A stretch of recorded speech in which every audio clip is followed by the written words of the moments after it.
የሚያምር ጥርስ ኖሯት ድዷ ብዙም ትልቅ ሳይሆንም ቆንጆ ጥርስ ኖሯት ግን ትነቀሳለች። አይነ ጥላዋን የሚገፍ ነው እንደዛ የሚባለው። እነሱ ግን ገና ስትስቅ ገና ፈልቀቅ ስታደርግ ወንዶች መተው ሙክክ እንዲሉላት ከእሷ ጋር እንዲጫወቱ ወይ ስታምር ፈገግታዋ እንድትባል ነው የሚደረገው። ይሄ ልጅቷ ልታቅም ላታቅም ትችላለች። እድሜዋ 12 ዓመት 15 ዓመት ሲሞላት ነይ እስቲ አንቺ ድድሽን ተነቀሺ፣ ለበሽታ ጥሩ ነው አሉ፣ አይንሽን ተኳይ፣ ይሄ ነገር ለአይን ጥሩ ነው አሉ እያሉ እናቶች ልጆቻቸውን ያታልሏቸዋል፣ ወስደው ያስነቅሷቸዋል። ከቡዳ ለመከላከል ነው ይላሉ፣ ከአይን ከሰው አይን ወይም ሰው እንዳይውልባት ነው እያሉ በብዙ ነገር ሲስተም ውስጥ ይከቷቸዋል። ልጆቹ ላያውቁ ይችላሉ። አንዳንዶቹ ግን በትክክል ያውቃሉ። በተለይ እድሜያቸው ከ18 ዓመት በላይ የሆኑት ሴቶች ለምን እንደሚነቀሱ ያውቃሉ። ስንት ደቂቃ ላድርግለት? ስንት አለች? 30 ደቂቃ 30 ደቂቃ ምን ማለት እንደሆነ ታውቃለች? ሴትዮ 30 ደቂቃ 30 ደቂቃ እኮ በጣም ብዙ ነው። 30 ደቂቃ እኮ ማለት ሰው ከቱሉ ዲምቱ ተነስቶ ናዝሬት እስኪደርስበት ሰዓት እኮ ሰው ከቱሉ ዲምቱ ተነስቶ ናዝሬት እስኪደርስ ይሄ ሰውዬ አይነሳ ካልጋ ላይ 30 ደቂቃ ሙሉ አያሳፍርም? ቤተሰቦች ይሄ ነገር አያዋርድም? ፕሮቴስታንት እምነትን ብቻ አይደለም እኮ ሰው መሆኑን ያዋርዳል። አምላክን አውርዶ አዝቅጦ ወሲብን ስንት ደቂቃ ላድርግልህ ብሎ ሲጠይቅ እንዲህ አለቃ ክብራና ምን አሉ ይባላል።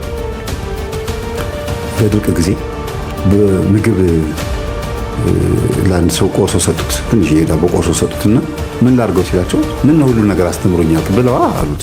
ይሄ ሁሉ መከራ ይሄ ሁሉ ችግር የሚመጣብን ታዲያ በምን ይመስላችኋል?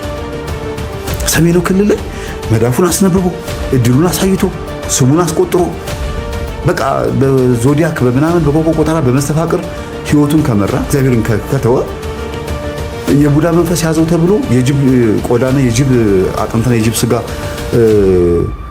ለማግኘት የሚወጥ ከሆነና የጅብ ቆዳ ላይ የሚያንከባልሉ ከሆነ ጸበሉ፣ ቅዳሴው፣ እምነቱ ምንን ቀብሮ ምን እንዳደረገ ተደርሶበታል። በጥቆማ ነው የመጣበት። ያሳዝናል በእውነት። ቆብ አድርጓል። የማንን ቆብ ነው ያደረገው? የቤተ ክርስቲያንን። በነገራችን ላይ እኔ ይሄን ቪዲዮ ማውጣት አልፈለኩም ነበር፣ ግን የሆነ ቲክቶክ እና ዩቲዩብ ላይ ተመልከቱ። ሲመታው ያያችሁ ነው ሲመታው። በጣም ያሳዝናል። በጣም ያሳዝናል። በአደባባይ ነው። ይሄንን ቪዲዮ ብዙ ሰው አይቶት ስላየው አይ ካዩት አይቀር እኔ ደግሞ ላስተምርበት። ቄስና ደብተራ እንግዲህ ይሄንን ድምፁ ልቀንሰው ታውቁታላችሁ። ይሄ ማለት ፕሮቴስታንቶች ምን እያደረጉ ነው? ጌታን እያመለኩ ነው፣ በተመስጦ ነው ያሉት፣ በመንፈስ ቅዱስ ሙላት ውስጥ ነው ያሉት ብለው የሚያስቡት ጌታን እያመለኩ ነው በአጠቃላይ። እንዲሁም ደግሞ መንፈስ ወርዷል። አሁን በቃ ግን ይሄ ዛር ነው። የዚህ መንደር ዛር ስታይሉን ቀይሮ አልሸሹም ዞር አሉ። እዛው ነው አዘልከውም አቀፍከውም ሁለቱም ተሸከምከው ነው የሚባለው። እንዲህ አይነት ምስጋና የለም፣ እንዲህ አይነት ውዳሴ የለም። ይሄ ቀጥታ የዛር መንፈስ ነው። ሁሉም እየተወዛወዙ ነው ያሉት። ፓስተሩ ተመችቶታል። ለምን? በዛ በእነሱ በኩል ነው ያለፈላቸው፣ በሚወዱት በኩል ነው ያለፈላቸው። ችግር የለውም። ምንም አይነት አክሽን ቢያሳዩ ተመችቶታል። ለምን? በአፋቸው ጌታ ጌታ ቢሉ በውስጥ በኩል ግን የትኛውን ኢየሱስ ክርስቶስ አምጥቶ እንደለጠፈባቸው ስለማያውቁ ያው አብረው እየኖሩ ነው ማለት ነው። ፓስተር ቢቸግራች የሚካኤል ፍቃዱ የሚባል ፓስተር ቢቸግር እና ይሄ የምታዩት ያሳዝናል።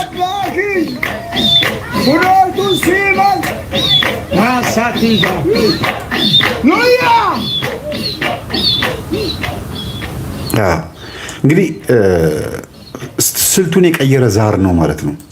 ይሄ ዛር ደግሞ ገጠር ውስጥ ያሉትን ህዝቦች ወደ ሐሰተኛው ክርስቶስ የሚያመጣ ዛር ነው ማለት ነው። እየሰለጠነ ነው። በተለያዩ የዛሬ 20 ዓመት 30 ዓመት አካባቢ ላይ በተለያዩ ወቅቶች ላይ ነጮች በክትባት መልክ፣ በፖሊዮ፣ በጠብታ በምናምን መልክ ወደ ገጠር ገብተው ብዙዎቹን ለሕክምናም ለእርዳታም መሬቱ ማዳበሪያ እንዲወስድም ተብሎ ለተለያየ አይነት መንገድ ተብሎ ኮንዶም ለማደልም ተብሎ ለማስተማር ተብሎ ይሄ የቤተሰብ ምጣኔ ተብሎ በብዙ ነገር ገብቶ የነጮች አስተምሮ ገባና ከዛ በኋላስ ምን አረገ? ወደ ራሱ ወሰዳቸው፣ ሰበሰበ ማለት ነው። እኔ ያንን እየተቃወምኩ አይደለም ያለሁት፣ ግን ነጮች ወደ ገጠሩ የገቡበትን ሲስተሙን ነው የምነግረው። ያ እውነት ሊሆን ይችላል፣ ግን ሲስተሙ እንዴት እንደሆነ አዩት። ከዛ አገኛቸው ማለት ነው። ማን? ያ ከባህር ተስቦ የሚመጣው የባህር ማዶ መንፈስ፣ የነጮች መንፈስ እኛ እዚህ ሆነን ያልሰበክናቸውን ጥፋት ቢሆንም እዚህ ሆነን ያላገኘናቸውን ወደ ገጠሩ ሄደን ልንሰብክ ያልቻልንበትን ቦታ ላይ ነጮች ገብተው አገኙት። በምን አገኙት? በሐሰተኛው ክርስቶስ በኩል አገኙት። በጥልቁ መንፈስ በኩል አገኙት። ዛሩን በሚያባብል ይላል እኮ ትንቢተ ዳንኤል ምዕራፍ 7 ላይ መጨረሻ ላይ የምትመጣው አውሬ ብዙ አጥንቶችና ቅልጥሞችን ሰብስባ በጥርሷ ይዛ አየኋት ይላል። ከዛስ የሚገርማችሁ ብዙ አጥንትና ቅልጥም ሰብስባ አየኋት ይልና 4 የወፍ ክንፎች አሏት ይላል። 4 የወፍ ክንፎች የድሮን 4ቱን እንትኖች አድርጋችሁ አስቡት። ይሄ በጣም ከባድ ነው። ተመልከቱት። እዚህ ጋር ደግሞ ልክ እንደዛው እንዳሁኑ ነው። የመብረር ፍላጎት ስላላቸው እንደ ዊልበር ራይት እና ኦሊቨር ራይት በዛ ሐሳቡ አላቸው መሰለኝ።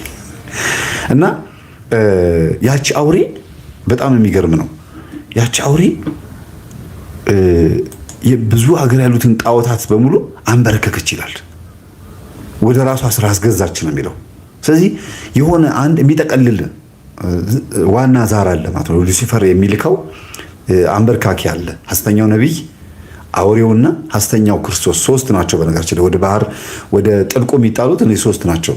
ሐሰተኛው ነቢይ በመጥምቁ ዮሐንስ ስም አውቆ ዋሽቶ ልክ ኢየሱስ እንደመጣው ሲመጣ ኢየሱስ ከመምጣቱ በፊት መጥምቁ ዮሐንስ እንደመጣ ሁሉ ኤልያስ እንደመጣ ሁሉ ልክ በዛ መልክ የሚመጣ ደግሞ ሐሰተኛ ነቢይ አለ። መሲሁ ክርስቶስ ደግሞ እንደመጣ ሁሉ ልክ እንደ ክርስቶስ ደግሞ ሐሰተኛ መሲህ ሐሳዊ መሲህ ደግሞ ይመጣል። ሌላው ደግሞ አውሬው የሚባል ደግሞ አለ። አውሬው የነዚህ ማደሪያቸው ያ ስጋ ለበስ አጋንንት ሆኖ የሚመጣበት ማለት ነው።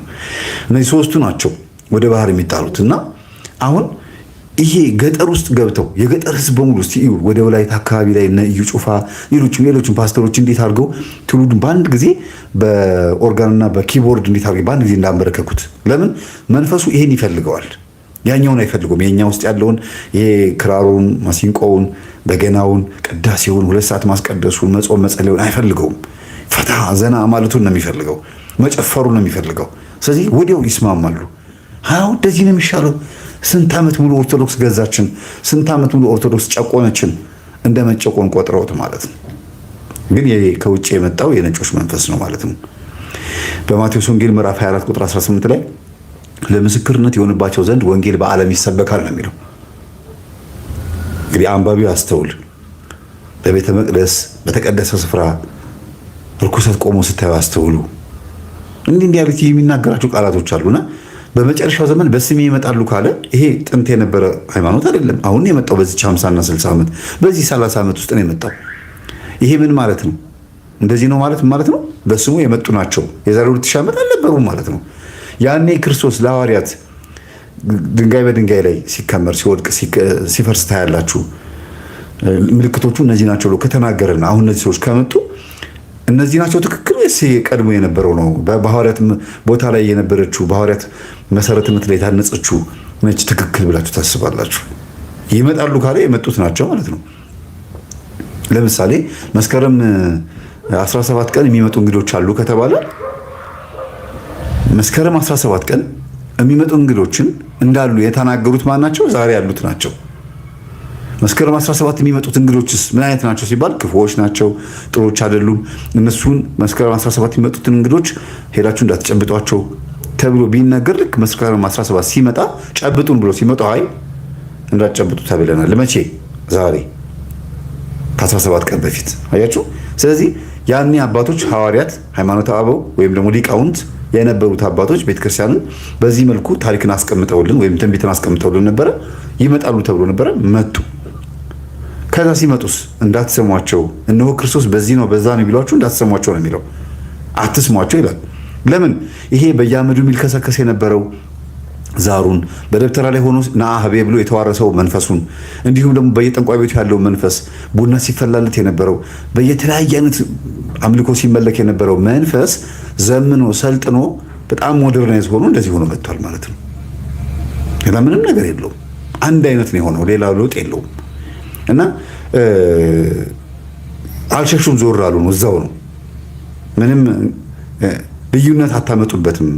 ይሄንን ለምሳሌ ተመልከቱት። ይሄ ልጅ ይታያቸዋል አይደል?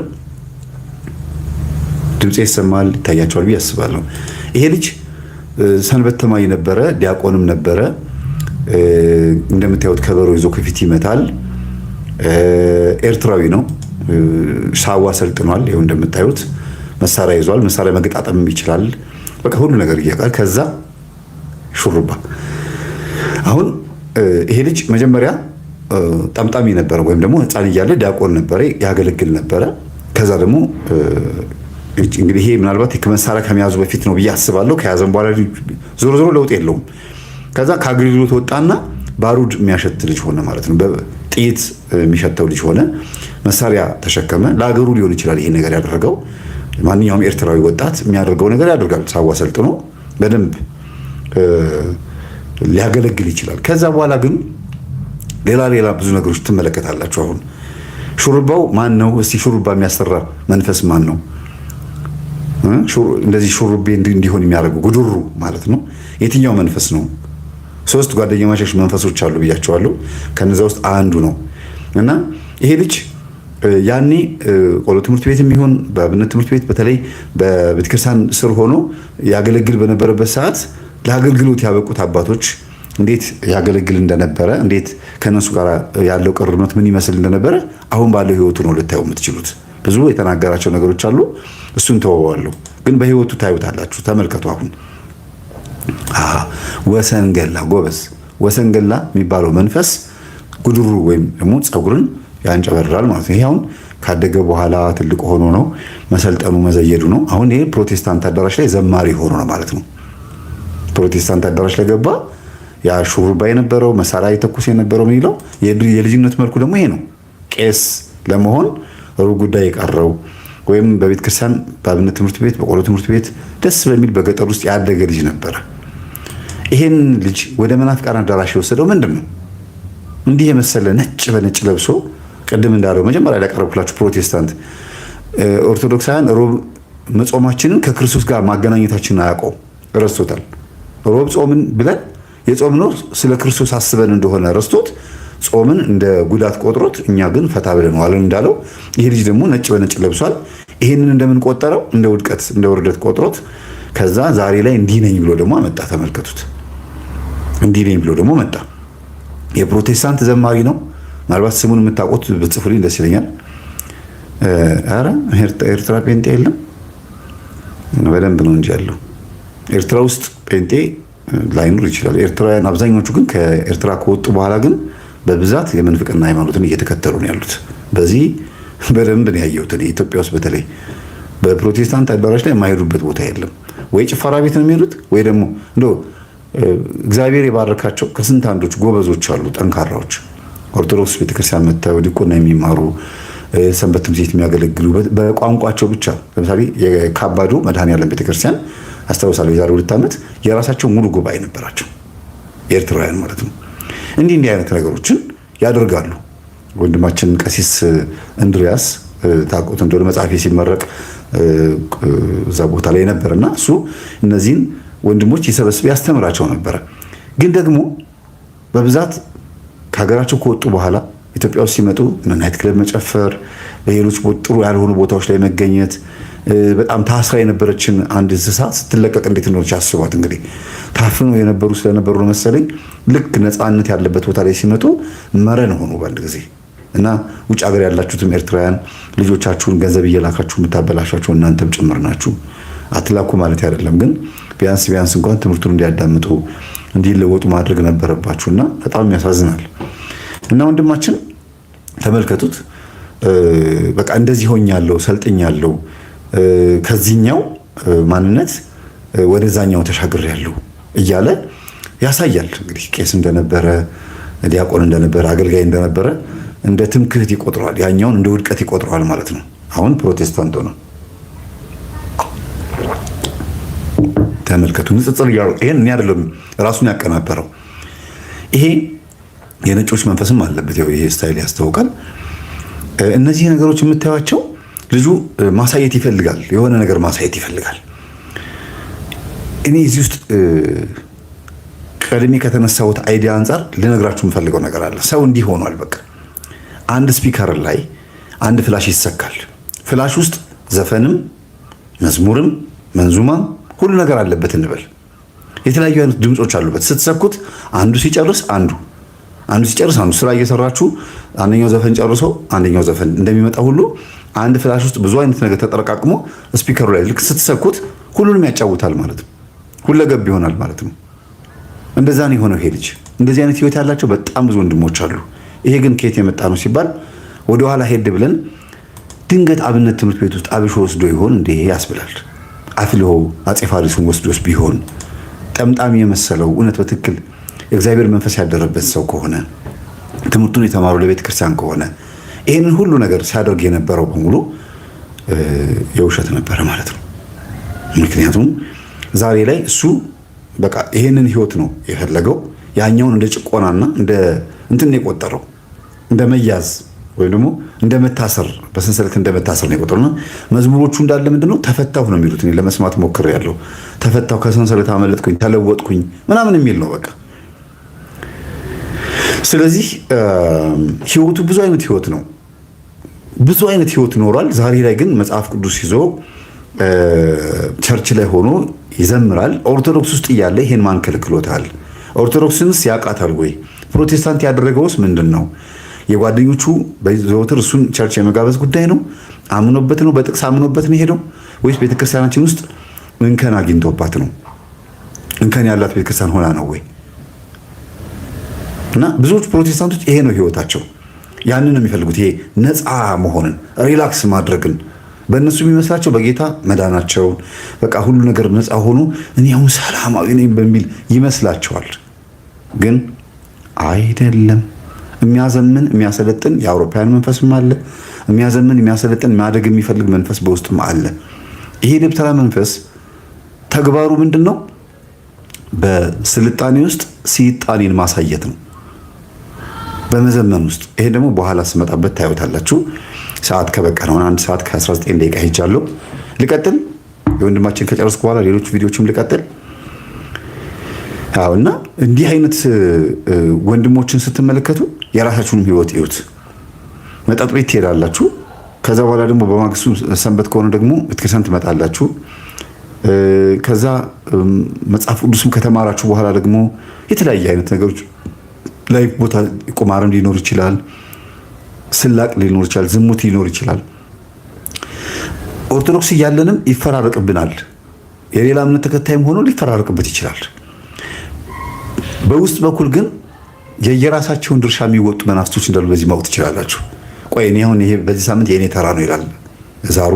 ከዛ መተቱ ተመልከቱ፣ ደግሞ ያሸበሽባል። አያችሁታል? ደብተራው ብድግ ይላል። ለምን? ይቺ የማስመሰል ስራ ነች። በቡዳ የተበላ አይነት ነገር ስለሆነ እቺ ሽብሸባ ደግሞ ኦርቶዶክስ እንደነበረ ማሳያ ነው። ስለዚህ በየተራ መናፍስቶቹ ይገለጣሉ። ምንድነው አንተ ባለፈው ሳምንት ደህና ነበር፣ ካሁን ደግሞ ተገለበጥክ፣ ምንድነው የምትቀያየረው ትላላችሁ። እነሱ በየተራ መጥተው አንደበቱ ላይም አይምሮ ላይም ተቀምጠው ስራ ይሰራሉ ማለት ነው። ልጁን ምን ያደርጉታል? ባህሪውም ጸባዩም ስራውም እንዲቀያየር ያደርጉታል። አንድ ቦታ ረግቶ እንዳይቀመጥም ያደርጉታል። እንደ ማን ስሙ ይሄ አንድ ፕሮቴስታንት ፓስተር አለ። ማን ነው በእናታችሁ ግራ የገባው ፓስተር አለ። ሊይዙኝ ነው ሊያስሩኝ ነው ይኸው ተመልከቱ፣ ህግ እያለ ሲከራከር የነበረው ማን ነበር? ፓስተር ኦሮምኛ ነው እንትኑ ስሙ ራሱ ማን ቱፋ ነው፣ ከፍ ያለው ቱፋ ነው። ግራ የገባው ልጅ ነው። በቃ በጣም የሚያሳዝን ልጅ ነው። ኦርቶዶክስ እያለ ከነበጋሻው ጋራ ከነትዝታው ጋራ ምናምን አብሮ ይልከሰከስ ነበር። ከዛ ወጥቶ ደግሞ እዛም ይላል። ደግሞ ፕሮቴስታንቶች ከሄዱ ፓስተር ሆነ። እነሱም አልፈለጉትም። ወጣ ያለ ባህሪ ያለበት እንደገና መልሶ ዘፈን ሲዘፍን ደግሞ ታየ። ይዘፍናል ደግሞ መልሶ ደግሞ እንደገና ደግሞ ሚዲያ ላይ ደግሞ አይጠፋም። አትርሱኝ የሚሉ ደግሞ አንዳንድ ሰዎች አሉ አይደል? ሚዲያ ላይ የማይጠፉ የሆነች ነገር ይናገሩና መነጋገሪያ ርዕስ መሆን ይፈልጋሉ። መጥፋት አይፈልጉም። ከፍ ያለው ቱፋ እንደዛ ነው በቃ የሆኑትና ይቅበዝ ተንከራታች ኮከቦች ነው የሚሆኑት። የይሁዳ መልእክት ላይ ሲናገር ያው አንድ ምዕራፍ ነው ያለው። የሚንከራተቱ ከዋክብቶች ይላቸዋል። ኮከብ ያው ይታያል በሌሊት በማታ። እነዚህም ሰዎች በሚዲያ ይታያሉ፣ ግን ተንከራታች ናቸው። አንዴ እዛ አንዴ እዚህ። እነ ያው ፓስተር ጽጌ ልበላችሁ እና መቼም ጽጌ መንበሩና ማን ነው የሚባሉት ደግሞ እንደዚሁ ከዚህ በፊት ብዙ አቅርቤላቸዋለሁ። እዛም ሄደው ፕሮቴስታንቶች አልተቀበሏቸውም። ከዛ ተመልሰው ደግሞ እንደገና ሊመጡ ይፈልጋሉ፣ ይመልሳሉ። ደግሞ መጨረሻ ላይ ኤቲስትና ፓጋን ሆነው ይቀራሉ። እኔ ሃይማኖት የለኝም ግን የመንግስት ሰራተኛ ነኝ ብሎ ደግሞ መጣ። ጽጌ መንበሩ ነው የሚባለው። እና እንዲህ አይነት ነገሮች በህይወታቸው ላይ ይገለጣል። አሁን የሚወዛወዙት ውዝዋዜ ከቤተ ክርስቲያን ሽብሸባ ጋር ስታነጻጽሩት የቱ ነበረ የሚሻለው? በእርግጥ ይሄን ብለን ስናስተምር አዎ ይሄ ነው የሚሻለው ብለው ሊመጡ ይችላሉ። ሊወርሱ ይመጣሉ። ወደ ግራ ወደ ቀኝ ማሸብሸብ ጌታችን ኢየሱስ ክርስቶስ መንገላታቱን ከሲኦል ወደ ገነት እኛን ማውጣታችን፣ ወደፊት ወደ ኋላ ደግሞ ሲያሸበሽቡ ካህናት ደግሞ ምን ማድረጋቸው ነው? ደፋ ቀና ማለቱን ማሳየታቸው ነው። እና ይሄ መጽሐፍ ቅዱሳዊ የሆነውን ዝማሬ መቋሚያው መጽሐፍ ቅዱሳዊ፣ ከበሮ መጽሐፍ ቅዱሳዊ፣ ማሲንቆ፣ ክራሩ፣ ሁሉ ነገሩ መዝሙር መሳሪያውም ሆነ ቅዳሴው ሁሉ ነገሩ ትርጓም እያንዳንዷ መጽሐፍ ቅዱሳዊ ሆኖ እያለ ይሄን ትተውት ወጥተው ሽንጥና ዳሌ በሚመሰገንበት በሚውረገረጉበት ዳንኪራ በሚረገጥበት መሳሪያ ጌታን ለማመስገን መሞከር ማለት ምን ያህል መዝቀጥ መሆኑን በዚህ ይዩት። የአውሬው መንፈስ በውስጣቸው እንዳለ የምታዩት በዚህ ነው። ምን አለበት የወንጌል ትርጉም ባለው መሳሪያ እያሸበሸቡ በተጣላ ናቸው። አሁን እኮ ለጸብም አይመችም እኮ ለጸብ የማይመች እኮ አወጣጥ ነው የወጡት እኮ ግራ የሚያጋባ አወጣጥ ነው የወጡት። አይመችም እንትን አወጣ። ይሄ ደግሞ የነጮች ፕሮቴስታንቶች ይሻላሉ። ምን ማለት ነው ይሻላሉ ስላችሁ አሁን ሰሞኑን በጣም ብዙ ትልልቅ ፕሮቴስታንት ነጮች ፕሮቴስታንት ፓስተሮቻቸው ወደ ኦርቶዶክስ እየመጡ ነው፣ እየተጠመቁ ነው። ኦርቶዶክስ ነች ትክክለኛ፣ በተለይም ኢትዮጵያ ተዋህዶ ትክክለኛ ናት እያሉ እየተናገሩ ነው። ምን ማለት ነው? በደንብ አድርገው አዩት። የድንግል ማርያምን አማላጅነት፣ ዶግማውን፣ ቀኖውን፣ ትውፊቱን በደንብ አዩት። ዝላይ ብቻ ሆነባቸው የሌላው እምነት እና እየመጡ ነው። ዋናዎቹ እየመጡ ነው። እረኛው ሲመታ መንጋው ይበተናል ስለሚል ማለት ነው። ስለዚህ እግዚአብሔር በዚህ ውስጥ የሚያስተምረን ነገር አለ። ምናልባት ይሄ ልጅ አብነት ትምህርት ቤት ውስጥ ሆኖ በቂ የሆነ ትምህርት ወንጌል አልተማረ ይሆን? አንድ በሰውኛ ይሄንን እንውሰደው። ከመናፍስቱ አንጻር ስታዩት ደግሞ ለእውቀት ተብሎ የወሰደው አብሾስ ቢኖር የእናትና የአባቱ ዛርስ ቢሆን ይሄ ነገር ያደረገው መገመት ይቻላል። አንዳንድ የቆሎ ተማሪዎች እድሜያቸው ካረፈደባቸው በኋላ ይመጣሉ፣ ይላካሉ። እድሜያቸው 15 ዓመት ባይዘው በጣም አርፍደዋል። ምክንያቱም 10 ዓመት 9 ዓመት እያሉ ነው ቆሎ ትምህርት ቤት መግባት ያለባቸው ትክክለኛው። በጣም አረፈደ ከተባለ 20 ዓመቱ ላይ 18 ዓመቱ ላይ ቆሎ ትምህርት ቤት ከመጣ ይቸገራል ለመያዝ። ግን ያው ቀኑ ይገፋበታል እንጂ ይዘዋል። እምቢ ሲላቸው ግን ምን ያደርጋሉ? አብሾውን ይወስዳሉ፣ ወይም ደግሞ አጤ ፋሪሶን ይወስዳሉ። ያ ደግሞ ዝም ብሎ አይደገምም፣ ከመንፈስ ጋር የሚደገሙ ውዳሴ ማርያምን ለመሸምደድ፣ ቅዳሴን ለመማር፣ መዝሙረ ዳዊትን ለመማር በመናፍስት በርኩሳን መናፍስት አብሾን አጼ ፋሪስን መዋረስ ምን ይሉታል? አሁን ይሄ እንዴት ነው እንደዚህ የሚሆነው? ይሄ አሁን ጥበብ ነው ወይስ ጠባብነት ነው? አንድ በሉ። ሌላው ደግሞ የእናትና የአባቱ የዛር መንፈስ ትምህርቱን እንዲማር ስለማይፈልግ ነገ ዲያቆን ሆኖ ቀድሶ ሊያቆርብ እንዲሁም ደግሞ ሰዎችን ሊያሳልም ስለዚህ አልፈቅድለትም ይልና ያ ቤት ውስጥ ቡና እየተፈላ ሲካደም የነበረው መንፈስ እንዴት ነው እሺ የሚለው? ቆሎ ትምህርት ቤት ሲገባ አብሮ ተከትሎት ይመጣና ምን ያደርጋል ማለት ነው? ይገረግርበታል። ትምህርቱ እንዳይማር አይምሮን ይደፍንበታል። የዛን ሰዓት አብሾን ይወስዳል ማለት ነው እንግዲህ። ስለዚህ ይሄ ልጅ ተመልከቱ፣ ከካህናት ጋራ ከአባቶች ጋራ እየተቀረጸ ፎቶ እያመጣ ከዛ ከስር ጥቅስ ይጠቅስበታል። ደግሞ እንዲህ እያደረገ ያታልልበታል። በፎቶ ይጫወታል። ድሮ እንዲህ ነበርኩ እያለ ያደርጋል ማለት ነው። እና ይሄም ደግሞ ሌላኛው አይነት ለማዳ መንፈስ ነው ማለት ነው። ኦርቶዶክስም ችግር የለውም፣ እዛም ችግር አንድ ነው እኮ።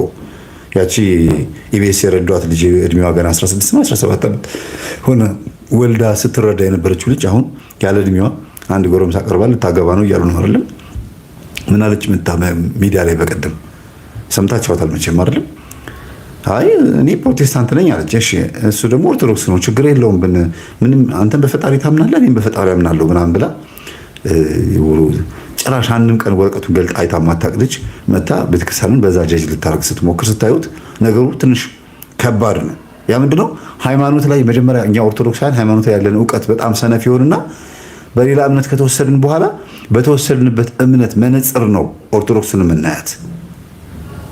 በተወሰድንበት እምነት መነጽር ያልተጠረገ ከሆነ ባልተጠረገ መነጽር፣ ሰማያዊ ብራውን ወይም ደግሞ ነጭ ሌላ ነገር ከሆነ በዛው መነጽር የምናየው። ኦርቶዶክስ ውስጥ በነበረው መነጽር ኦርቶዶክስን አይተናት አናውቅም። ስለዚህ እንዲህ አይነት ሰዎች መጨረሻቸው እንደዚህ ነው የሚሆኑት ማለት ነው። የአባቶች ምን ይሆናሉ? መቀለጃ ነው የሚሆኑት። እና ይሄንን ከግንዛቤ እንድትወስዱት የደብተራው መንፈስ እንዴት ስራ እንደሚሰራ እንድታዩት ስለምፈልግ ነው። ለሱ ይሄ ጥሩ እይታ ነው። ጸላኢና ጽቡቅ ጌርና ፈሊጥናዮም ኢና ሰይጣን ጥራይ ይላል። ቆይ እስቲ እንደገና ደግሞ አለ ምንድን ነው የሚለው? ቆይ ቃሉንማ አነበዋለሁ ከንተባትብኝ ቢሆን ጸላኢናን ጽቡቅ ጌርና ፈሊጥናዮም ኢና ሰይጣን ጥራይ እዩ ጸላኢና። ሰይጣን ብቻ ነው ጠላታችን በደንብ አድርገን አውቀነዋል ነው ቃሉ። አምላክ ፍቅሬ እዩ፣ እግዚአብሔር ፍቅር ነው ወይም ደግሞ አምላክ ፍቅር ነው የሚለው። አህዋት ኢና ህጂ እውን፣ አሁንም ወንድማማቾች ወይም ቤተሰቦች ነን። ውግእና ምንድን ነው? ከዚህ በታች ያለውን ትርጉምን አላውቅም። ሰይጣን ጥራይ እዩ፣ ውግእና ውጊያችን ከሰይጣን ጋር ብቻ ነው የሚል ትርጉም ያለው ይመስለኛል። እንግዲህ እኔ ከግዙም ጋር ከምን ያምታታው ነገራችሁ እና አሁን ይሄ ሰው ከኛ አባት ጋር መጥቶ ፎቶ የተነሳው ጥንት ይሁን አሁን ይሁን አይታወቅም። እኚህ አባት በሱ የቴሌግራምም የቲክቶክም ቻናል ላይ ተለቀዋል። አጎት ሊሆን ይችላሉ፣ ቤተሰብ ሊሆን ይችላሉ። ግን ኩራት ነው። አሁን ይሄ ኩራት ነው። አብሮ ፎቶ ተነስቶ መልቀቅ። እሱ ፕሮቴስታንት ዘማሪ ሆኗል፣ ቸርች ውስጥ የሚታይ ሰው ነው ምናምን። ግን እንዴት አብረውት እኚህ መነኩሴ ተነስተው ፎቶ ሲለቀቅ እንዴት አሁን ይሄ ኩራት ይሆናል? ለቤተሰብ ለዘመድ ኩራት ይሆናል? አይሆንም። ይሄ ውርደትን ነው በአደባባይ የሚያሳየው ማለት ነው። ለሱ ጥሩ ነው፣ ማሳያ ነው። ግን ቤተሰቦቹ ምን እያደረገ ነው? በአደባባይ ላይ አልተንከባከቡኝም፣ ስለዚህ እኔ ደግሞ ምን እያደረኳቸው ነው? በላቸው ላይ የተሳለኩባቸው ነው እያለ ነው ማለት ነው። እና እባካችሁን ምዕመናን ኦርቶዶክስ ውስጥ እያለን ቤተክርስቲያናችን በደንብ እንወቃት። ይሄን ልጅ እንደ ምሳሌ አድርጌ ዝም ብዬ ያመጣሁት እንጂ ኢትዮጵያዊም ሆኖ ሌላም ሀገር ያላችሁ መሆናችሁ ብዙ የሰከራችሁ የናወዛችሁ ወንድሞችና እህቶች አላችሁ። ይሄንን ደግሞ ተመልከቱ። ይሄን አሁን ይሄ ቅንብር ነው ድምፁ። ጠልሰም እየጠለሰሙ ነው። እኛ አባት ጠልሰም እየሰሩ ነው። ጠልሰም እንደሆነ ታውቃላችሁ አይደለም? በሰው ልጅ ቁመት ልክ ወይም ደግሞ እኔ አሁን ጠልሰም ይሰራልኝ ከሆነ በእኔ ቁመት ልክ ጠልሰሙ ይሰራል። ከዛ ይሄ ከስር የምታዩት ፀሐይ የሚመስለው አይኑ ጎላጎላ ያለው መልአክ የሚመስለው እንትን እኔን ነው የሚወክለው፣ ወይም እኔ ውስጥ ያለውን መንፈስ ይወክላል። ከዛ እዚህ ላይ በስመ አብ ተብሎ የሚጻፍ ይመስላል። ወደ ውስጥ ስትገቡ ግን ሌላ ነገር ነው ያለው። ቤተክርስቲያን ጠልሰምን አትደግፍምም አታስተምርም። ግን ያው ጠምጥመዋል እንደምታዩቸው መሪጌታ ወይም ደግሞ ትልቅ ማዕረግ ያላቸው አባት ናቸው። ቤተክርስቲያን ማዕረግ ነው ያላቸው። እኔ ከእሳቸው ጋር አለም ጸቤ ማንም ሊሆን ይችላሉ፣ ደብተራም ሊሆን ይችላሉ፣ መሪጌታም ሊሆን ይችላሉ። በቲክቶክም በዩቲዩብም የሆነ ቻናል ሊኖራቸው ይችላል። እኔ አላውቃቸውም። ግን እዛ ጋር የተከማቸውን ጠልሰሚዩት እዛ የተሰጣውን ከእሳቸው ጀርባ ያለውን አያችሁት? ይሄንን አሁን የትኛው የቤተክርስቲያናችን ግድግዳ ላይ ተሰቅሎ የት የቤተክርስቲያን የጸበል ቦታ ላይ ተሰቅሎ አይታችሁ ታውቃላችሁ? የለም። ስለዚህ ለማን ነው የሚሰሩት? ጠቅልለው የአንድን ሰው ህይወት የሚወክል ነው ማለት። ይሄ ይጠቃለልና የሆነ ግድግዳ ማገር ላይ ይሰቀላል፣ የሆነ ቦታ ላይ ይወሸቃል። ከተወለዳችሁበት ሰዓት ጀምሮ እስከምትሞቱበት ጊዜ ድረስ እናንተ እዚህ ቦታ ላይ ነፍሳችሁ ትወትፋለች ማለት ነው። በቃ የእናንተ ማንነት እዚህ ቦታ ላይ ታስሯል። እድላችሁ ሁሉ ነገራችሁ እዚህ ውስጥ ነው ያለው ማለት ነው። ኮከባችሁ እዚህ ውስጥ ነው ያለው ማለት ነው። በቃ በመንፈሱ ተጠልስማችኋል። ይሄ ጠልሰም የሚባለው በሌሎችም በላቲን ቋንቋ ተልሰም ነው የሚሉት። አንድ ነው። በአረብኛም በላቲንም በምንም ተልሰም ነው የሚሉት። ተመሳሳይ ተቀራራቢ ነው እና ቆፍሮ ሲያወጡት ሁሉ ያሳያል። በተለይ በጨርቃጨርቅ ምርት የምትታወቀው ማነች? የዝሙት ሀገር ያለባት ሀገር ማን ነበረች? እባካችሁ አምጡ ጻፏት እስቲ። ጨርቃጨርቅ የሚመረትባት ታዋቂ የሆነች ሀገር የኢትዮጵያ ነጋዴዎች እየሄዱ የኤርትራ ነጋዴዎች እየሄዱ እዛ ሄደው ዘማዊ ሆነው የሚመጡባት ሀገር፣ በጣም ቆሻሻ ሀገር። ይቅርታ ስለ ሀገሩ ስላለው ስለ ኃጢአት ነው የማወራው እንጂ ሀገር ቆሻሻ የለውም። ጎሽ ታይላንድ፣ እግዚአብሔር ያክብራችሁ። ታይላንድ ቱርክ አይደለችም። ታይላንድ ቱርክማ የአውሬው መቀመጫ ዋናው ራዕየ ዮሐንስ ምዕራፍ 3 ላይ በደንብ አድርጎ ነግሯታል። የሰይጣን ዙፋን መቀመጫ ብሏታል ቱርክን። ወደዚህ ስንመጣ ታይላንድ እጅግ በጣም በጠልሰም የታወቀች ሀገር ናት። ሁሉም ዘማዊ የሚባሉት ሴተኛ ዳሪዎችም አጠቃላይ እንዳለ ህይወታቸውን ጠልስመውታል፣ ወይም ደግሞ የሆነ ቦታ ላይ ወጥፈውታል። ዶክመንተሪ አይቼ ነው። እያንዳንዷ ሴተኛ ዳሪ፣ እያንዳንዷ ዝሙት የምትፈጽም ግብረ ሰዶሞች ሙሉ ሳይቀሩ ይሄን ነገር ያሰራሉ። እንደ ገበያ ነው የሚቆጥሩት፣ እንደ ጥሩ ነገር፣ እንደ እድል ነው የሚቆጥሩት። ይሄ መዳፍ ማስነበብ፣ ኮኮ ማስቆጠር፣ ቻንስ ወይም ደግሞ በዚህ ሀገር ላይ ብሄድ በዚህ ሳምንት በወጣ ምን ያጋጥመኛል ተብሎ እንደሚተነበይ ሁሉ እነሱ ጠልሰምን በጣም ነው የሚወዱት፣ በጣም ነው የሚያከብሩት። እና ለምን ህይወታቸው እንደዚህ ዝሙት ውስጥ እንደገባ ስታዩት ጠልሰም ከንቅሳት ጋር አንድ ነው ማለት ነው። ለምን ከዚህ ሳስተምር ሰምታችኋል። የተነቀሱ ሰዎች፣ ንቅሳት ምልክት ያለባቸው ሰዎች አወቁም አላወቁም፣ ባላወቅንበት ሰዓት ላይ የተነቀስን ካለን ነው የምላችሁ፣ የዝሙት መንፈስ ወደ ህይወታችን እናስገባለን። ንቅሳት ያለበት ሰው የዝሙት መንፈስ አለበት፣ ዘማዊ መንፈስ በውስጡ አለበት ነው። ሰውየው ዘማዊ ነው ሳይሆን ሊሆን ይችላል፣ ላይሆንም ይችላል፣ ግን ይቸገራል። የዝሙት መንፈስ በውስጡ በደንብ ሰልጥኖበት የሚታይ ሰው ነው ማለት ነው። ሴትም ትሁን ወንድ፣ በተለይ ሴት ላይ ንቅሳት ካለባት፣ በተለይ አሁን ሀፍረተ ስጋ ላይ፣ ጦት ላይ፣ ዳሌ ላይ ምናምን መነቀስ ጀምሯል። ያው እየሰለጠነ ሲመጣ የተሸፈነ ይገለጣል አይደለም? ልክ እንደዛ ዋናው መንፈስ ምንድን ነው? የሁሉ ድብብቆሽ አንዴ እዚህ ጋር አንዴ እዚህ ጋር እየተነቀስኩኝ እንደነ ልጅ ሚካኤል ምናምን ምን እዛ ውስጥ አሳየኝ። ዋናው ቦታ ላይ አልነቀስም እንደ እያለ ዋና ፓርቲ ላይ ማለት ነው። ሴፍ የሆነ ኒድድ የሚባል ፉድ ሼልተር ክሎዝ እንደሚባለው ዋና 3 ፓርቲዎች ላይ መቀመጫ፣ ሀፍረተ ስጋርና ጡት ላይ ሴቶች እየተነቀሱ በዛ የዝሙት መንፈስ ወንዶችን ይስባሉ። ከዛ ወንዶች ከሷ ጋር ደግሞ መተው ይዳራሉ፣ ይከፍላሉ፣ ይሄዳሉ። እና ይሄ ጠልሰም ከንቅሳት ጋር ተመሳሳይ ነው።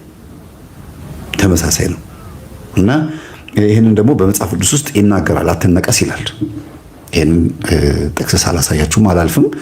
እኚህ አባት የሚያደርጉትን ነገር ዝም ብላችሁ ይሁት፣ በደንብ አስተውላችሁ ይሁት።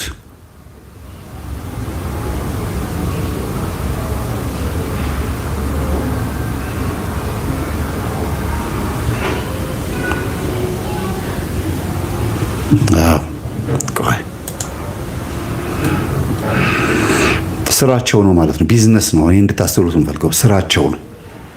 በደንብ ይሰሩበታል። ዋና እንጀራቸው ነው። አሁን እኚህ ሰው በዩቲዩብም በምንም እንደፈለኩ ብናገር አይሰሙኝም። መስሚያ ጠጥ ነው የምትሉት።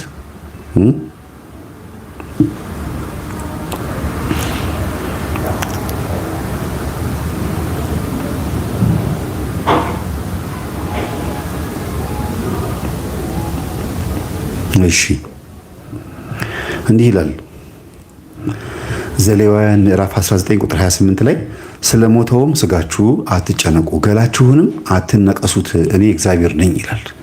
የአምላካችን ስም የተመሰገነ ይሁን። እኔ ማንኛ ላይ እግዚአብሔር ነኝ። ምድሪቱም ከግልሙትና ስለ ግልሙትና ስለ ርኩሰትም ንቅሳት የዝሙት መንፈስ ነው ያልኩበት ምክንያቱ እንድትረዱት ስለምፈልግ ነው። ምድሪቱም ከግልሙትና ከርኩሰትም እንዳትሞላ ሴት ልጅህን ታመነዝር ዘንድ አታርክሳት። ንቅሳቱ ከምን ጋር የተገናኘ ነው? ከዝሙት ጋር የተገናኘ ነው። አታርክሳት ማለት እንድትነቀስ አትፍቀድላት። አንዳንድ እህቶቻችን ይሄ ዘሌዋውያን ምዕራፍ 19 ቁጥር 28 ላይ ያለው በደንብ አድርጋችሁ አስተውሉት። አንዳንድ እህቶቻችን ጥርሳቸውን ይነቀሳሉ ማለት ድዳቸውን፣ ይቅርታ ጥርስ አይነቀስም፣ ድዳቸውን ይነቀሳሉ። ለምንድን ነው የሚነቀሱት? ሁለት ትርጉም አለው ማለት ከመንፈስ ጋር ባልተያያዘ መልኩ። አንደኛ ድዳቸው ትንሽ ከጥርሳቸው አነስ ብላ ድዳቸው ረዘም ካለባቸው ሲስቁ ጎልቶ የሚታየው ድዳቸው ከሆነ ያንን ነገር ከቨር ለማድረግ ስጋው ቀዩ ስጋ በደንብ ጎልቶ እንዳይታይ ከቨር ለማድረግ ያው መቼም ብልሃት ነው ብለው ነው ያመጡት፣ ተነቀሱት። ሁለተኛዎቹ ደግሞ የትኞቹ ናቸው? የመንፈሱን ኃይል ፈልገው ነው። መስተፋቅር ይነቀሳሉ። መጀመሪያ የሚነቀሱበት ነገር ታውቃላችሁ፣ ይሄ የሚመታበት የሚወቃበት የሚወቀርበት የሚዘጋጀው ከአይን ኩል ጋር በተያያዘ አንድ አይነት ነው።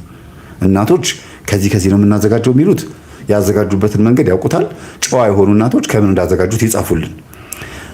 ትክክለኞቹ ግን ደብተራዎች፣ በተለይ ሴት ደብተራ የሴትን ድድ ትነቅሳለች። ምንድነው የምታረገው?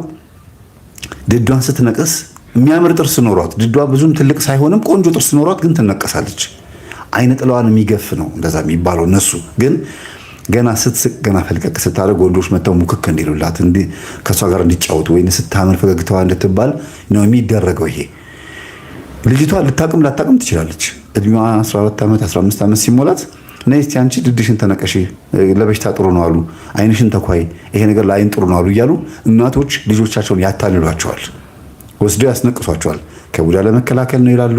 ከአይን ከሰው አይን ወይም ሰው እንዳይውልባት ነው እያሉ በብዙ ነገር ሲስተም ውስጥ ይከቷቸዋል። ልጆቹ ላያውቁ ይችላሉ። አንዳንዶቹ ግን በትክክል ያውቃሉ። በተለይ እድሜያቸው ከ18 ዓመት በላይ የሆኑት ሴቶች ለምን እንደሚነቀሱ ያውቃሉ። አንቺ ሳቂ እስቲ ዝም ብለሽ እንደማ ሳቂ በቃ ለምን እንዳስነቀሷት ያውቃሉ። ቆንጆ ሆና ወንዶች አይፈልጓትም። ለምን? ውስጧ ያለው ወንድ ዛሬ አይነ ጥላ ተመራጭ እንድትሆን አይፈልግም። እግዚአብሔር መልክ ሰጥቷታል። መልኳን ደግሞ ወንዶች እንዲጠሉ የሚያደርግ ጸባይ ደግሞ እሬት አድርጎ መንፈሱ ደግሞ እንደገና ሰርቷታል ማለት ነው። እሬት አድርጎ ሰርቷታል። ወይ በስመ አብ ቆንጆ ትመስላለች፣ አንቺ እንደዚህ ነው ጸባይሽ ምናምን ብለው ቆንጆ የሆነች ሴት ስትበላሽ ሳይው ያዝናሉ አንዳንድ ሰዎች። ለምን? እንዴት ነው አይነ ጥላው እንዲነኩበት ስለማይፈልግ የኔ ብቻ ናት ስለሚል ነው። በጣም ብዙ ቆንጆ ሴቶች ከቤት የማይወጡትም አንዳንዴ በቡዳ መንፈስ ስለተበሉ ነው ይባላል። እንግዲህ ይባላል የምለው 50%ቱን ስለምጋራ ነው። አልጋራም እጋራለሁ የሚለው ለምንድን ነው? ሁሉም ስለማይሆን ነው። መታየት የማትፈልግ ሴት ትኖራለች። እኔ እኮ ብዙ ውጭ አልፈልግም እኮ አልታይም አልፈልግም ትላለች። የቤት ውስጥ ዝርክርክ ያለ ልብስ ቢጃማ ብቻ ለብሳ ምናምን ጥሩ ነው።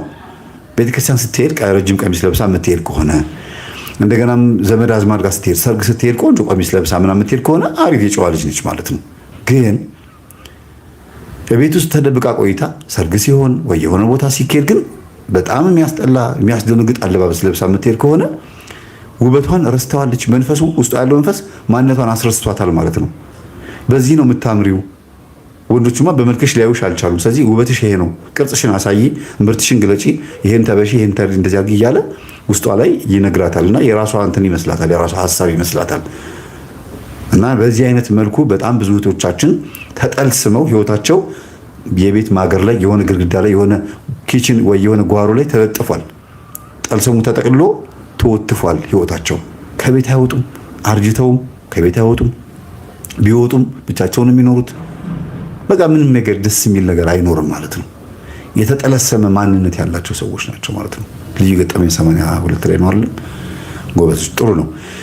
ስለዚህ ይሄ ጠልሰም ምንድነው ሲባል የሰውን ህይወት እድል በሙሉ ሰብስቦ የያዘ በአንድ ቤት ውስጥ ታስሮ የተቀመጠ ስብዕና ማለት ነው። ውጭ ሀገርም ትሄድ የትም አውሮፓ የትም ሀገር ትሄድ እዛ ቤት ውስጥ ተጠልስማለች እና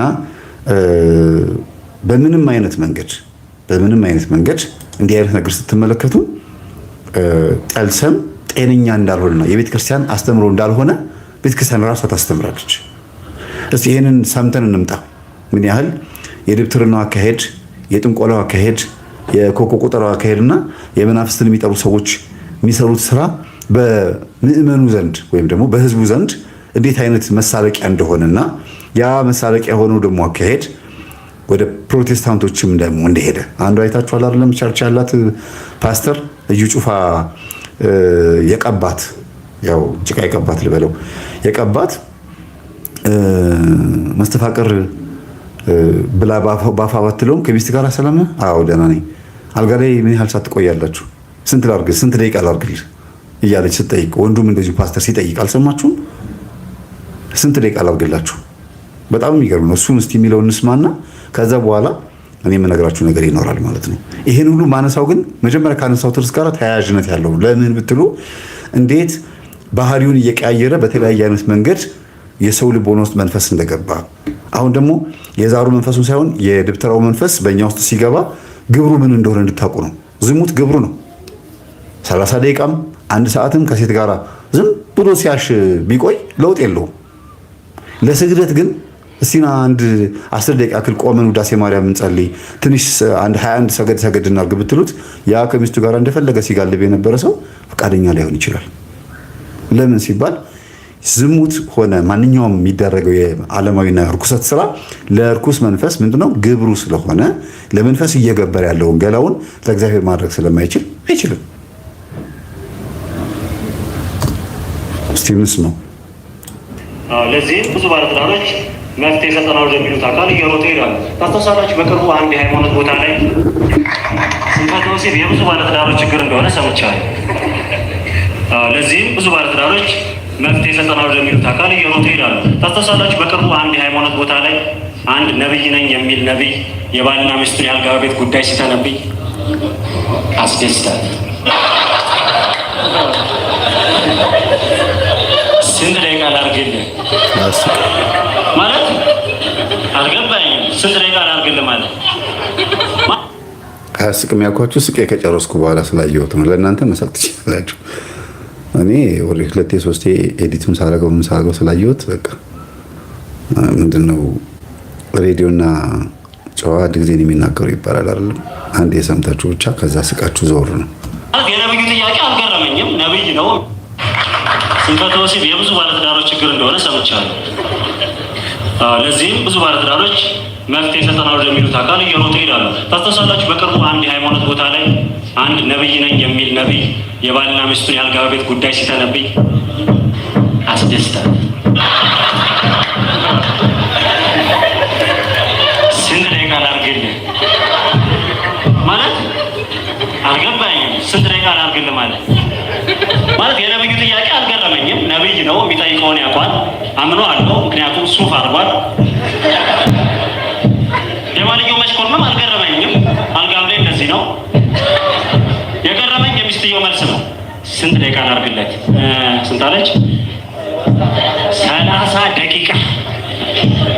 30 ደቂቃ ግን ምን ማለት እንደሆነች ታውቃለች ሴትዮ? 30 ደቂቃ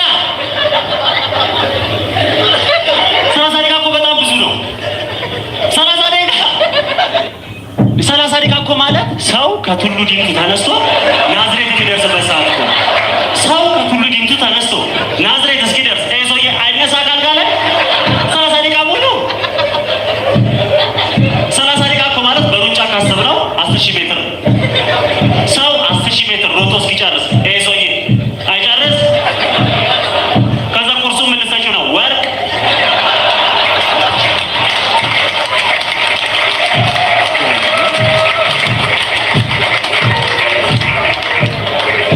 የ100 ሜትር ሯጭን 27 ዙር ማስሮጥ ተገቢ ነው? 30 ደቂቃ ከዩ ነው። ከዛ ቀብሩ ላይ ምን ሊጻፍ? ሩጫዬን ጨርሻለሁ።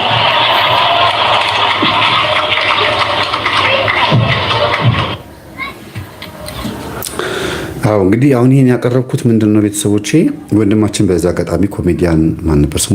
በጣም አመሰግናለሁ፣ እግዚአብሔር ያክብርህ።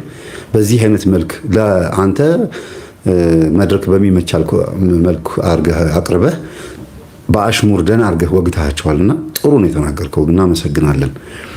እኔ መሳቅ ያልፈለግኩት በአንተ ኩምክና ሳይሆን ጉዳዩን ደጋግሜ ስለሰማሁት መጀመሪያ ላይ በጣም ተናድጄ ተገርሜ ነው ያየሁት። ለምን ሴትዮዋ ላይ ወይም ፓስተሯ ላይ ወይም ፓስተሩ ላይ ያለው መንፈስ የድሮ የደብተራ መንፈስ እንደነበረ የምታውቁት ምንድነው? ስንት ደቂቃ ላድርግልህ ብሎ ጠየቀ። ድሮ ደብተራ መንፈስ ከቤተሰቦቿ የተዋረሰ እሷ ላይ መጣ አለ። ጌታችን ኢየሱስ ክርስቶስ ዝሙት ላይ ስንት ደቂቃ ላድርግልህ የሚል ይመስላችኋል? እውነት ዝሙትን ስንት ደቂቃ ላድርግልህ ይላል? አያሳፍርም? ቤተሰቦች ይሄ ነገር አያዋርድም? ፕሮቴስታንት እምነትን ብቻ አይደለም እኮ ሰው መሆኑን ያዋርዳል። አምላክን አውርዶ አዝቅጦ ወሲብን ስንት ደቂቃ ላድርግልህ ብሎ ሲጠይቅ እንዲህ አለቃ ገብራና ምን አሉ ይባላል። በድርቅ ጊዜ በምግብ ለአንድ ሰው ቆርሶ ሰጡት፣ ትንሽ ዳቦ ቆርሶ ሰጡትና ምን ላድርገው ሲላቸው ምን ሁሉ ነገር አስተምሮኛል ብለዋ አሉት። ምን ማለት ነው? አንዳንዴ ሁሉ ነገር ገልጦ እንድንማራ መጠበቅ የለባችሁም። በቀጥታ ስንት ደቂቃ ላድርግልህ ስትል ይሄ ስንፈተ ወሲብ የሚባለውን ድግምት ያስደግም የነበረ ቤተሰብ ዘር ውስጥ እንደነበረች ያስታውቃል ማለት ነው። እስቲ ያስቡት፣ አንድ ሰው አንድ ወንድ ከአንዲት ሴት ጋር ከሚስቱ ጋር ሲተኛ ረጅም ሰዓት ወሲብ እንዲያደርግ እግዚአብሔር ለሰው ልጅ አስቦና ተጨንቆ ይሄን ነገር በጉባኤ መካከል እንደ ሚራክል እንደ ትልቅ ተአምር ሲናገር ማለት ነው። በተዘዋዋሪ መንገድ በዚህ አዳራሽ ውስጥ ያሉ ሰዎች የሚያጨበጭቡ ምን የሚሉ ሰዎች ይሄ ወንድማችን ኮሜዲያን ሳይሆን ያቺ ሴትዮ ባለችበት ወይም ፓስተሩ ባለበት ጥያቄው በተጠየቀበት ቦታ ላይ ያሉ ሰዎች የሚያጨበጭቡ ሰዎች ምን ያህል መጀመሪያ ካያችሁት ከቻይናዎቹና ከጃፓን ከኮሪያዎቹ ከቲቤታውያን የባዕድ አምልኮ የልምምድ ከሚያደርጉትና ከተመልካቾቻቸው ጋር አንድ እንደሆነ በዚህ ማየት ትችላላችሁ። በቃ አንድ ምን ለውጥ አለው? እነዛ ሌላ ሀገር ስለሆኑ ነው፣ እነዚህ ደግሞ እዚህ ሀገር ናቸው ያሉት። የመናፍስትን ስራ በአደባባይ እንደፈለጉ ኖርማል በሚመስል መልኩ ያወሩታል ማለት ነው። እግዚአብሔር እንዴት ነው ኢየሱስ ክርስቶስ ስሙን እኮ መጫወቻ መሳለቅ ያደረጉት? እንዴት ነው ኢየሱስ ክርስቶስ ተገልጦ በእሷ ላይ ሆኖ ይሄ ሰው አልጋ ላይ ከሚስቱ ጋር ደስተኛ እንዲሆን 30 ደቂቃ ወይም ደግሞ 1 ሰዓት እንዲቆይ ላድርገው? በስመ አብ ወወልድ ወመንፈስ ቅዱስ። ያሳፍራል፣ በእውነት በጣም ያሳፍራል። በተፈጥሮ አባቶቻችን ተመራምረው የደረሱበት አንድ ወንድ ልጅ ሴትን ከሚስቱ ጋር በቃ ወንድ ልጅ ተውትና ባልና ሚስት በሚተኙበት ሰዓት በተፈጥሮ ረጅም ጊዜ ፍቅራቸውን እንዲወጡ ሊያደርግ የሚችልበት የሚመገቡት አመጋገብ አላቸው። ለምሳሌ ሀብሀብ ታውቃላችሁ? ብርጭቅ ነው የሚባለው በትግርኛ። በኦሮምኛ ምን ይባላል? ዋተርሜል፣ በእንግሊዝኛ ዋተርሜል ነው። እሱን ይበልና ከሚስታቸው ጋር በሰላም ያድራሉ። ያም ደግሞ እነሱ እንደኛ እንዳለንበት የዝሙት መንፈስ ማኖሮባቸው ሳይሆን ብዙ ተባዙ ምድርን ሙላት በቃ እንደው ዘር ለመቀጠል ያክል ማምን ነው እንጂ እኛ ያክል እንደዚህ በጣም ሴሰኛ ሆኖም አይደለም። እና የሚገርም ነው። ብዙ አይነት አሁን ዩቲዩብ ላይ ገብታችሁ እንደዚህ ለማድረግ በሕክምና እንዴት ይቻላል፣ ስንፈተ ወሲብን ለማስቆም እንዴት ይቻላል ሲባል ብዙ አይነት ፍልስፍናዎች አሉ። አሁን ለምሳሌ የወሊድ መከላከያ እዚህ ጋር የምታስቀብሩት መድኃኒት አለ። እዚህ ጋር ተቀብሮ ዘር ያቀበለው ለሚስቱ በብልቷ ነው፣ በህፍረተ ስጋዋ ነው የገባው። ዘር ወደ ህፍረተ ስጋዋ ወደ ብልቷ ነው። እዛ ጋር ሄዶ ፋሎፒያን ቲዩብ ውስጥ ነው አይደለም እንዴ ዘር የሚገባው? ወይም ደግሞ ወደ ሴቷ እንቁልጢ ወይም ወደ ማህፀኗ የሚገባው የወንዱ ዘር በዛ በኩል ነው። እዚህ ጋር የተቀበረው ነገር እንዴት ነው እዛ ጋር ሄዶ የሚዘጋው ስትሉ ምናችንን ነካክቶት ነው? የትኛው ቦታ የትኛው ነርቫችንን ቆላልፎት ነው እዛ ጋር ሄዶ ልጅ እንዳይወለድ የሚያደርገው? አይገርማችሁም? ያውም ዘር በተቀበለች በቅጽበት ውስጥ እኮ ነው አይደል እንዴ ፈርቲላይዝ የሚያደርገው? በ24 ሰዓት ውስጥ ስራውን ይሰራል። እሺ እዚህ ጋር የሚቀበርም ይሁን ሉፕም ይሁን ሌላም ወንድም አሁን ደግሞ እንደሚወጣው መጥቷል ተብሏል።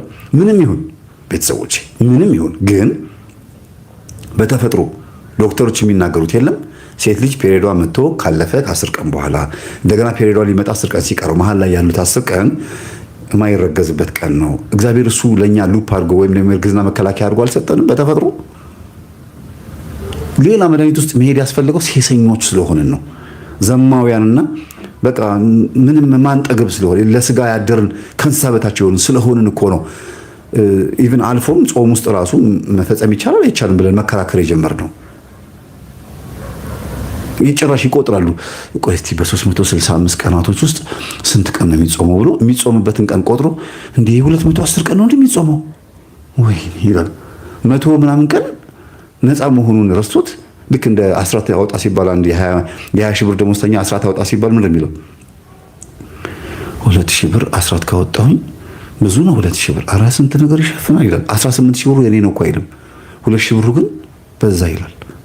ልክ እንደዚህ ሁሉ እዚህ ጋር ስትመጡ ደግሞ በቃ አይ እንዴ 210 ቀን 211 ቀን በአመት ውስጥ እንጾማለን ማለት ነው። በኦርቶዶክስ በድላናለች።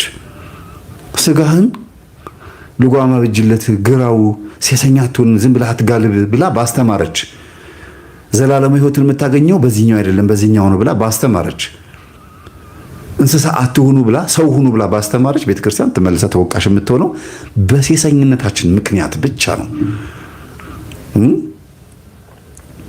ይገርማል፣ ያሳዝናል በእውነት። ስለዚህ ይሄ ስንፈተ ወሲብ የሚባለውን ስንት ደቂቃ ላርግልህ ብላ ወይም ብለው የተናገሩት ፓስተሮች ምንድነው ውስጣቸው ያለው ብላችሁ ስታስቡ አልሸሹም ዞር አሉ ነው። ከኦርቶዶክስ የሚወጡት በዛው በሚጠለስሙ በሚደግሙ ሌላ ባዕድ አምልኮ በሚያመልኩ ቤተሰብ ውስጥ ይኖሩ ስለነበሩ ኢየሱስን የተቀበለች መስሏት ምናልባት የለበትም ኢየሱስ የሚባለው እንግዲህ ያለበት ማለት ነው። ዞሮ ዞሮ የአውሮፓውያኖች ነጭ መንፈስ ነው፣ ያው የነጮች መንፈስ ነው፣ የታወቀ ነው፣ የተመታ ነው። እነሱ በደንብ አድርገው አመለክ ነው ብለው ጨፍረውበት በአዳራሻቸው ዘለውበት ጥግብ ሲሉ ኤቲስትና ፓጋን ሆነው ቸርቾቻቸውን ዝግት አድርገው ለማንሰጡ ለአፍሪካ የፓስተሮችን ስታይል አፍሪካ ደግሞ ተቆለፈ ማለት ነው። የትንቢቱ መፈጸሚያ ጊዜ ነው። እግዚአብሔር ከዚህ ነገር ነፃ ያወጣል። ይሄ የደብተራ መንፈስ በቤተ ክርስቲያናችን ውስጥም በኦሮሚያ ክልል ላይ ያው ከስር ጽሁፍ ኦሮምኛ ጽሁፍ ነው። ብታነቡ ሰዎች ካላችሁ በአማርኛ ትርጉሙልኝ። እኔ ትርጉሙን አላውቅም። ልጆቼ እንግዲህ ኦሮምኛ እየተማሩ ስለነበረ ይችለውታል ብዬ አስባለሁ። ግን የምታዩት ጽሁፍ የሚታዩት ሰዎች ካላችሁ ፎቶ አንሱትና ቫይስ ቨርስ አድርጋችሁ ገልብጣችሁት ጽሁፉ ስለተገለበጠ ተርጉሙና ጻፉልኝ። ባቀው ደስ ይለኛል። ትርጉሙን አላወቅኩትም። ግን ቤተክርስቲያን እንዴት እንዳዋረዳት ይሄ ደብተራ ተመልከቱ። እንዴት እንዳዋረዳት መተት እዚህ ቦታ ላይ ቀብሯል። እዚህ ቦታ ላይ መተት ቀብሮ በጥቆማ ተደርሶበት ነው። በጥቆማ ተደረሰ። ከዛ አውጣ እየተባለ ነው። ምንድነው እዚህ የቀበርከው ሲባል ራሴን ለመከላከል ነው። ብዙ ጠላቶች ነበሩብኝ፣ የሰው ጠላቶች። ከዛ ራሴን ለመጠበቅ ነው ያደረኩት። የት ነው ግን? መንገድ ላይ ነው። መንገድ እኮ ይሄ መንገድ ላይ ነው። ሰው የሚያልፍበት መንገድ ነው። ለዚህ ነው በየቡቲኩ፣ በየሆቴሉ፣ በየንግድ ቤቱ፣ በየቦታው ስታልፉ ብዙ መንገድ ላይ የተቀበሩ ነገሮች አሉ። በር ላይ የገበያ ድግምት ይደገማል። እንደው ድምጹን በኋላ አጨምርላችኋለሁ። ለቢዝነስ ተብሎ ይደረጋል። ለብዙ ነገር ተብሎ ይደረጋል። ሰው እያለፈ እግረኛ እያለፈ የቤቱን የተወለወለበትን ጣቢ ሞሊያውን ጨምቀው ምናምን ሰው እያለፈ እንደዚህ የሚደፉ ሰዎች አሉ። ያ ምንድነው? ሌላ በጣም ብዙ ችግሮች አሉ። ሁሉም ባይሆኑም ጠብቀው ሆን ብለው ጉድጓድ ሄደው ደግሞ የሚደፉ ደግሞ አሉ ጨዋዎች። እዛው ወልውለው ጨርሰው እዛው ኪችናቸው ደግሞ ጨምቀው ወደ ውጪ እጣቢ ወደ ደጅ ላይ ሰው እያየም ሰው መሬቱን እንደፈለጉ የሚያደርጉት ከሆነ ችግር አለ ማለት ነውና ይሄ ሰው መንገድ ላይ ነው የቀበረው። ይሄንን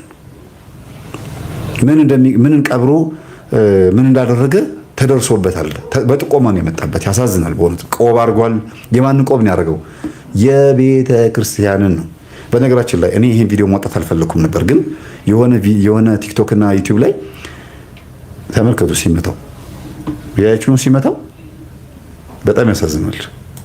በጣም ያሳዝናል። በአደባባይ ነው። ይሄንን ቪዲዮ ብዙ ሰው አይቶት ስላየው አይ ካዩት አይቀር እኔ ደግሞ ላስተምርበት። ቄስና ደብተራ የሚባለው የስሙም ሆነ የምንም ትርጉም ተመልከቱ። ሲመታው መርማሪ ይሁን ፕሮቴስታንት እምነት ተከታይ ይሁን ምን ይሁን አናቅም። ምንድን የቀበርከው ነው የሚለው። ናአ ሀቤ ብሎ መንፈስን የተዋረሰ ደብተራ ሰይጣንን ማሾር ይችላል የተባለ ስር ማሽቀጠል በጣሽ የተባለ ጥበበኛ ነው የተባለ ደብተራ ምንም አይነት ጥበብ በሌላቸው ምድራዊ ደሞዝተኛ በሆኑ ፖሊሶችም ሆኑ ፓስተሮችና የተለያዩ እምነት ተከታይ በሆኑ ሰዎች መካከል ተከበው እንደዚህ ምንድን የቀበርከው ተብሎ አውጣ ሲባል አያሳፍርም? ይሄ ነው ጥበብ። ይሄ ነው ጥበብ። ቤተሰቦቼ ይሄ ውርደት አይደለም። የቤተ ክርስቲያን ውርደት አይደለም። ቆቡን ይሁት የኛ ነው፣ ልብሱ የኛ ነው። የቀበረው ግን የኛ ነው ወይ ነው? የቤተ ክርስቲያን ትምህርት ነው። ኮርስ ላይ አሁን ይሄን ተምራችኋል። ይሄን አርገ ይሄን በጠሰ ይሄን እንደዛ ተብላችኋል። ቴዎሎጂ ይሄን ተምረናል። አብነት ትምህርት ቤት ይሄ ትምህርት አለ የለም? ግን በአብነት ትምህርት ቤት ስም በየቦታው ይማሩታል። ስሙ ገባኝ። ምን ይባላል? የዚህ እንጨት ስም ምንድነው? ስሙ ራሱ እንጨቱን አጥቆ ሰውየውን ከዚህ ላይ ነው እንጂ እንጨቱን አላውቅም። ከዛው ነው የተሰጣችሁ? ሰውየው ነው ከዛው ነው መጣ? አዎ ሰውየው ነው የሰጠው። ሙዝ ነው እንዴ? ምንድን ነው ይሄ?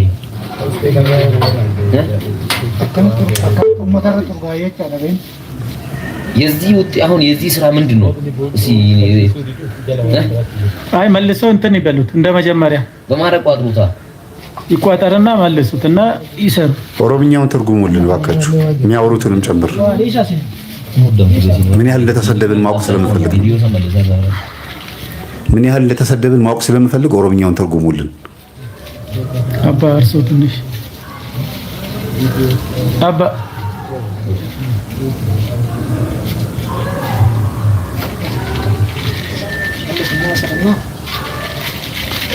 2015 ዓመተ ምህረት ነው ይሄ ነገር የተቀበለው ነው።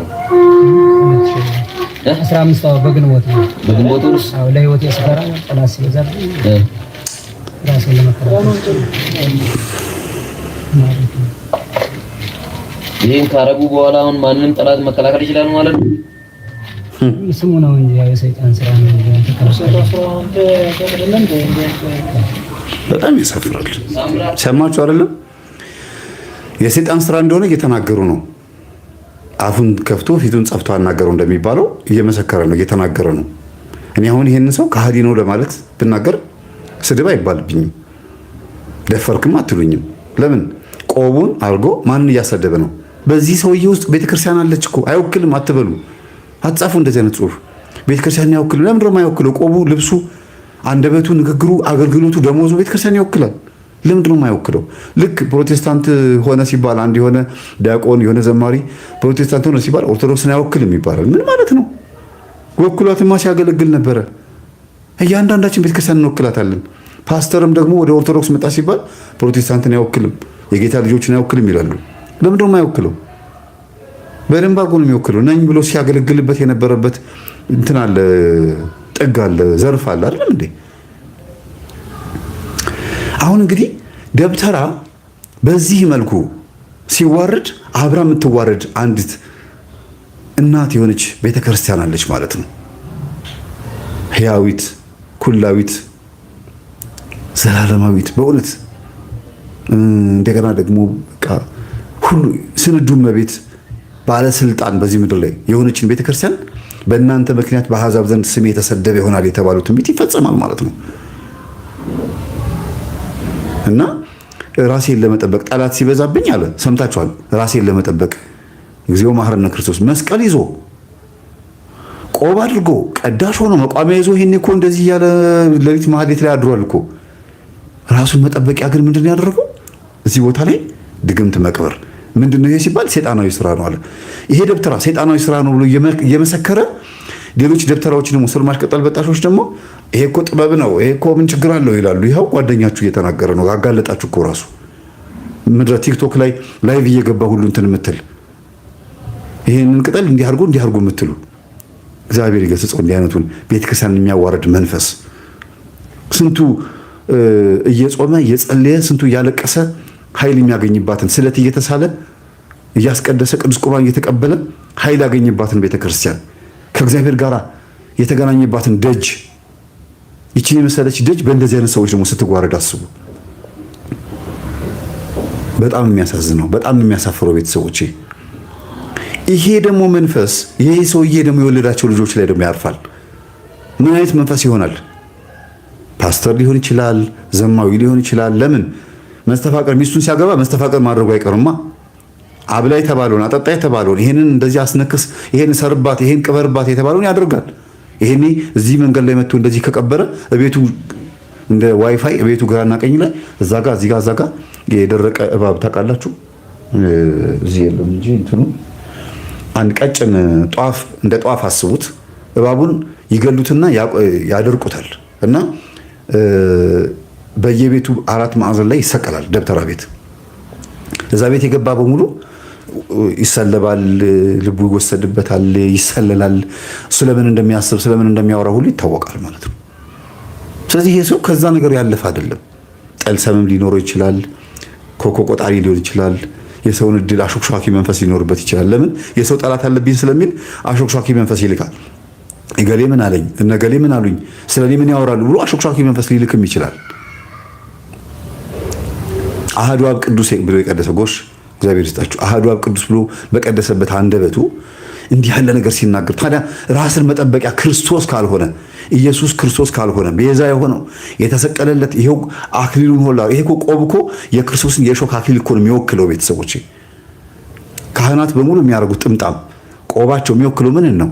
ክርስቶስ ስለኛ ብሎ የተወገረበት በኩርኩም የተመታበትን በሙሉ እንዳለና እሾኩንም ጭምር ነው የሚወክለው። እንዳንተ እኛም እንደዚህ ነን፣ ስላንተ በየቀኑ ሙሉ እንገደላለን። ሮሜ 8:36 ላይ እንገደላለን የተባለውን መቀበል ማለት ነው። በዚህ ምድር ላይ እንደ ካህን ስልጣን ያለው ፍጥረት አለ ወይ? በዚህ ምድር ላይ እግዚአብሔር የሰጠው ስልጣን ማሰርና መፍታት ነው። ለካህን ነው የሰጠው። ለፕሬዚዳንት፣ ለጠቅላይ ሚኒስቴር፣ ለንጉስ አልሰጠም። እንደ አጼ ዘርዓ ያዕቆብ ካህንም ንጉስም ከሆነ እንደ ንጉስ ላሊበላ ንጉስም ቅዱሱ ካልሆነ በስተቀር የለም እንደዚህ አይነት። ስለዚህ ይሄንን ስልጣን እኔ በእውነት እንዲህ አይነት ነገር ከሚያደርግ መተው ካህን ሆኖ ከነመስቀሉ ገለውት በሰው ሰግቶ ይሄን ከሚያደርግ ገለውት ገነት ቢገባ ይሻለዋል። ልጆቹን ጎዳና ላይ በትኖ ያላባት ቢያድጉ ይሻለዋል።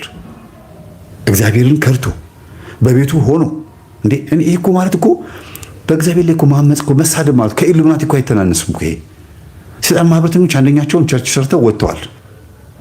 መናፍቃንም ወጥተዋል። ተሐድሶችና ሐራጥቃዎችም ያው ለይተዋል። እናሰግድ ይሄ ውስጥ ሆኖ ያለ መናፍቅም ነው ኢሉሚናቲም ነው ሰይጣን ማህበረተኞችም ነው ፍሪሜስነሪ ራውንድ ቴብል ኮር ማለት ነው። ለምን እነሱ በደም ነው የሚዋረሱት፣ በደም ነው ቃል የሚገባቡት። አይ ሴል ማይ ሶል ነፍሴን ሸጬልሃለሁ ይለዋል። ይሄስ መጽሐፍ ቅዱስ ላይ በእግሩ ይረግጥና ቤተክርስቲያንን ክጄሻለሁ ሊል ይችላል። የቤተክርስቲያንን መጋረጃ ቆርጦ የሆነ ቆሻሻ ነገሮችን አድርጎ ከመንፈስ ጋር ይዋረሳሉ።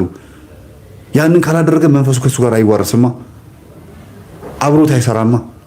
ደብተራ ማለት ይሄን አድርጎ ነው ደብተራ የሆነው። ስለዚህ ደብተራ ሆኖ አንድ ሰው ካያችሁት ይሄን አድርጓል ማለት ነው። ወይ መጽሐፍ ቅዱስ ላይ ቆሟል፣ ወይ ደግሞ ቤተክርስቲያን ክጄሻለሁ ብሏል፣ ግን ጠምጥሟል። ግን ቤተክርስቲያን መጥቶ ደሞዝ ይቀበላል። እግዚኦ መሐረነ ክርስቶስ። ለዚህ ነው ፈጽሜ ደብተራን የምቃወመው፣ የደብተራን አሰራርን የምቃወመው። ለዚህ ነው ቅንዓትም ስላለብኝ ነው። እስመ ቅንዓተ ቤትከ በላን፣ የቤተ ቅንዓት አቃጠለኝ በላኝ ብሎ ንጉሥ ዳዊት እንደተናገረው ስለምናደድም ጭምር ነው። ያን ያክልም ደግሞ በጣም ተናድጄም ደግሞ ቪዲዮአቸውን አላወጣውም። ይሄ አደባባይ የሚያውቀው ስለሆነ ነው። ይሄ ሰውዬ እንደዚህ ቆፍሮ ሲያወጣ እንደዚህ ካስገረማችሁ እኔ የቀረጽኩትን ብታዩት ምን ልትሉ ነው? የያዝኩትን ዶክሜንት ብታዩት ለአባቶቻችን ውስጥ ያሳየኋቸውን ዶክሜንት ብታዩት በላፕቶፕ በሞባይል ውስጥ ያሳየኋቸው ብታዩት ምን ትላላችሁ? ልጄ ቤተክርስቲያንን ትወዳታለህ አሉኝ። አዎ ከስልክህም አርቀው በፍላሽም በላፕቶፕም አርቀውና ሩቅ ቦታ አስቀምጠው ስንጠይቅ ብቻ ታመጣዋለን ያሉኝ። ዝግንን የሚላቸው አባቶች ይጠራሉ፣ በደሞዝ ይቀጣሉ፣ ከስራ ያባራሉ፣ ያሳስሯቸዋል። 7ኛ ደብተራ አሁን ሰሞኑን ቅርብ ጊዜ ሊታሰር ነው። 6 ደብተራ 2016 ላይ አሳስሬያለሁ። ምን ማለት ነው ቤተሰቦቼ? እነዚህ ሰዎች ይህንን ልብስ ለብሰው አስተዳዳሪ ቢሆኑ ጸሐፊ ቢሆኑ ቤተክርስቲያን ጤናማ የሆነ አስተዳዳሪ ይኖራታል? ሳጥኑ ተመዘበረ ቢባል አረ በጣም ነው የሚያሳፍረው ቤተሰቦች፣ በጣም ነው የሚያሳፍረው። ውርደት እኮ ነው። እንዲህ አይነት ውርደት አያምጣ በቤተክርስቲያን ላይ። እስኪል የሆኑ ወይም ደግሞ በአስኳላውም በአብነት ትምህርት ቤቱም ጎበዝ የሆኑ